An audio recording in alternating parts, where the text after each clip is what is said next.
Picture a hardware store on a Saturday morning in 1928. Not a gun store. A hardware store. The kind with nails and bins, the smell of coffee and machine oil, and a long glass counter at the back. A man walks in with a single $100 bill folded in his shirt pocket. He lays it flat on the glass.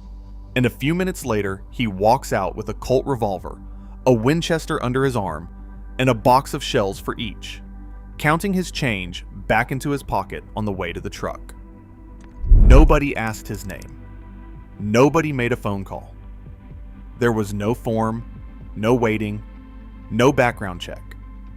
From his side of the counter, it was cash and carry, same as a bag of nails. And on the wall behind that counter, hanging next to the fishing rods, was a machine gun.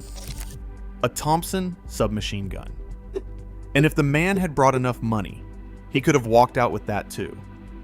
No form, no name, no tax, no questions asked. This isn't a story about gangsters. It's a story about a counter where a machine gun hung on the wall like a garden rake, and about the exact 6 years that were about to make every bit of it illegal. Start with the bill, because the bill is the whole story. $100 in 1928 comes to a little over $1,800 today, if you measure it by prices. But that's the wrong way to feel it. Measure it against a paycheck instead. The average working man that year earned about $25 in a week. So that 100 on the glass wasn't pocket money. It was close to a month of his working life, laid down on a sheet of glass on a Saturday morning. And here's the part that's almost impossible to imagine now. The only thing standing between that man and any gun in the building, any gun up to and including the machine gun on the wall, was the number on the price tag. Not a permit, not a law, not a single federal one. And if there was no counter near you, if you lived out where the nearest town was a grain elevator and a post office, the guns came to you. They came in the Sears catalog, the one that sat on the kitchen table all winter. Sears had been selling firearms by mail since 1892. You circled what you wanted in the margin, mailed the order with a couple of dollars down, and weeks later, a rifle arrived on your front porch, next to the milk bottles. And it wasn't only hunting rifles. You could order the Thompson itself, the machine gun, right out of the back pages of a magazine, shipped to your door. Nobody at the post office asked your name. Hold on to that. It's the part that mattered later. So what did the 100 actually buy? Start with the rifle every man in the family knew on sight. The Winchester Model 94. The lever-action Winchester had already been calling America's deer rifle for more than 30 years.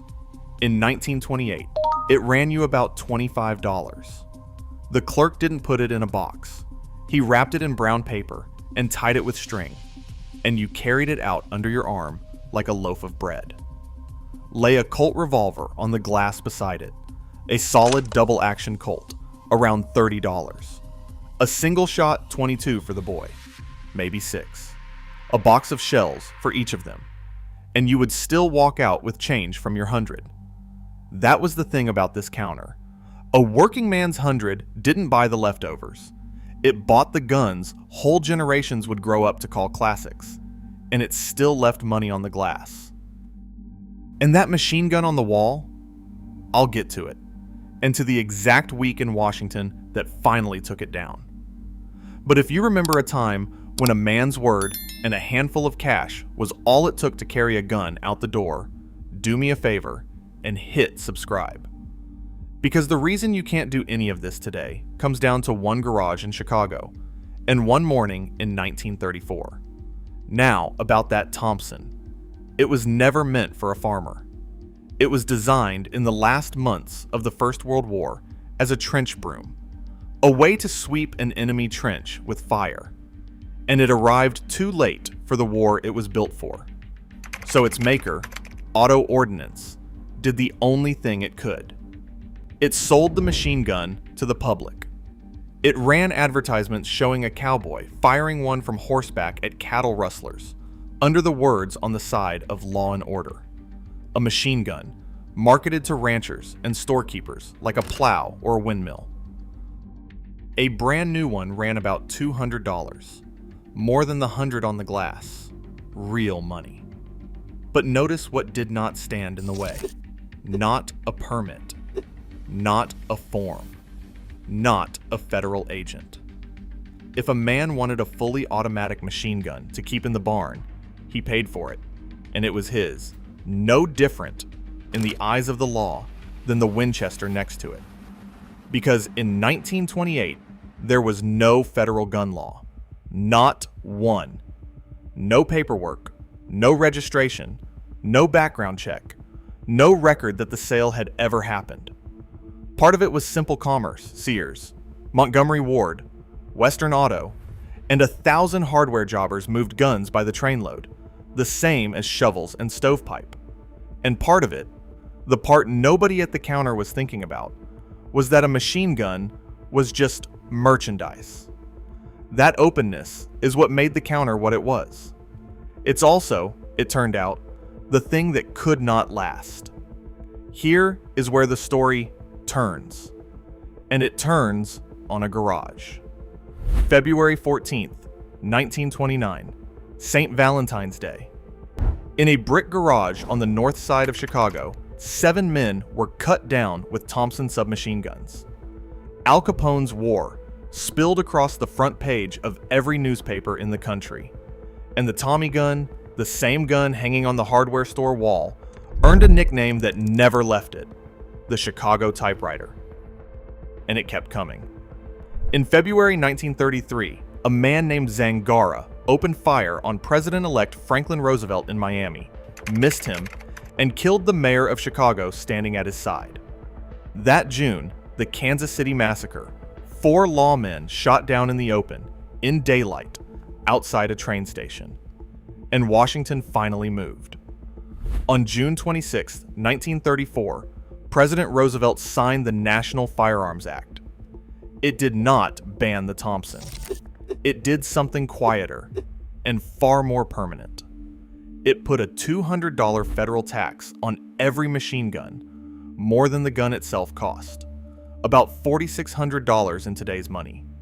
It registered each one with the Treasury. And it put your name on a federal form, $200, and a signature, for a gun that the morning before you could have carried out wrapped in brown paper. The machine gun didn't vanish off the wall overnight. But notice what happened, and what didn't. The hardware store didn't close. The glass counter was still there.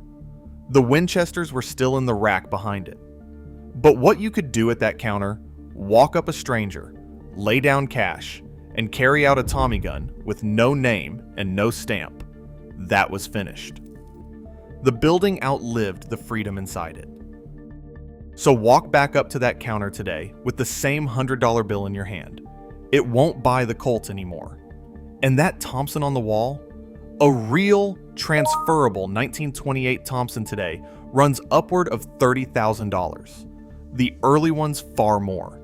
And you cannot take it home without a federal tax stamp, a background check, and the better part of a year of waiting. Even the ordinary deer rifle now needs a licensed dealer, a background check, and your name on a federal form, Form 4473, a piece of paper that simply did not exist the morning our man laid his 100 on the glass. The catalog is gone too. Sears sold its last guns in the 1980s, walked away from the business entirely, and in time, the company itself followed it into the ground. But sit at the right kitchen table, or walk the right gun show, and you will still find a gray-haired man with a Winchester his grandfather carried out of a hardware store in the 20s, wrapped in brown paper, paid for in cash, back when a $100 bill and a handshake could buy any gun in the store, even the one hanging on the wall. If your father or your grandfather bought a gun back when nobody asked a name, tell me in the comments what it was and what you'd say to the men who signed that counter away. Subscribe, and I'll keep telling these.